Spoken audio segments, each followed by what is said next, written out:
If I had to break down what I thought was the most powerful tool to teach a client, self compassion would probably be number one on the list. Um, Now, I wrote this actually 5 years ago, and it still isn't wrong. Okay. When I'd been coaching for 17 years at the time, I had helped with thousands of clients, and it's been thousands more since then. But I struggled with a whole bunch of stuff. I did all this dumb stuff that I've put here. And a lot of people will do this dumb stuff, and then what they'll do is they'll beat themselves up forever. Self compassion allowed me to get over it. So in fitness, it's a soft or weak concept, or it's misunderstood as that. We need to, follow no pain, no gain, push ourselves harder. It's not the case at all. It doesn't necessarily work. It works for certain goals, but realistically, what we need to do is we need to really focus on building self compassion as a skill set so we can continually grow better. So, self compassion is a skill that is made up of three components. Number one is self kindness. You can be gentle and kind to yourself during tough moments. Beating yourself up for a mistake, instead of doing that, you comfort yourself and you understand that setbacks are natural. It's okay. It's crucial for us to teach our clients that, because the client misses a workout, screws up a meal, they think their progress is gone. Now, every single coach watching this has screwed up a workout, has missed a workout, skipped a workout, got drunk, shown up to work, missed their workouts, whatever it is. We've all made a whole bunch of mistakes there, and we don't stop. Clients will stop, particularly beginners, at the beginning of their journey. So we need to not do that. We then need to recognize the common humanity. So once we struggle, I feel like the only one in the world that is dealing with that problem.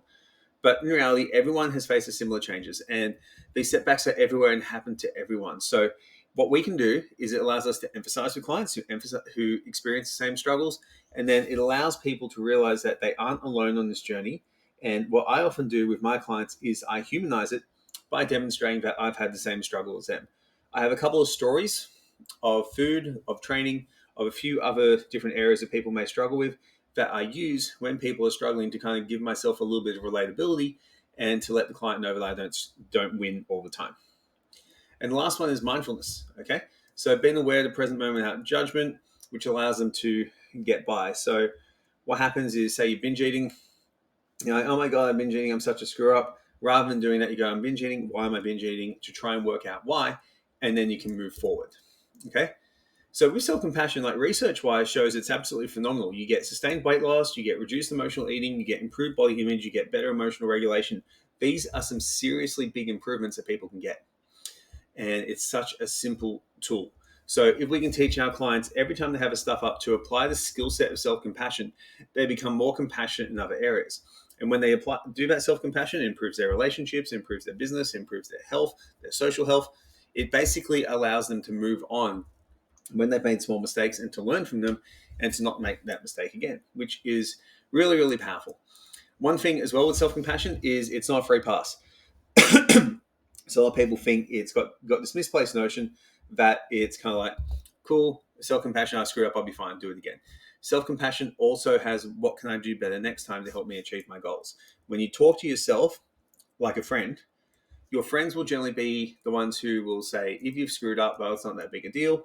But they'll also say, if you keep on screwing up repeatedly, give up. Not give up. They'll say, if you're screwing up repeatedly, you need to pull your finger out and actually get back on track. Okay, so they will hold you accountable to the things that you want to do. Now, in terms of business as well, and this is just something I want to touch on real quickly, is that it benefits your business a great deal, because how many of us don't have the speed of client acquisition, the speed of business growth, the speed of social media growth, the money that we want straight away? It's a lot of us. So we beat ourselves up, and we generally have a tendency to be our own worst critics. If we can focus on growth over perfection, self-reflection and learning, and using self-compassion, we will have better businesses and be better business owners. So it's really important. It's not about letting yourself off the hook. Recognizing that setbacks are part of your journey, and it's how you deal with those moving forward. And it gives you an easy and positive way to overcome setbacks and move forward.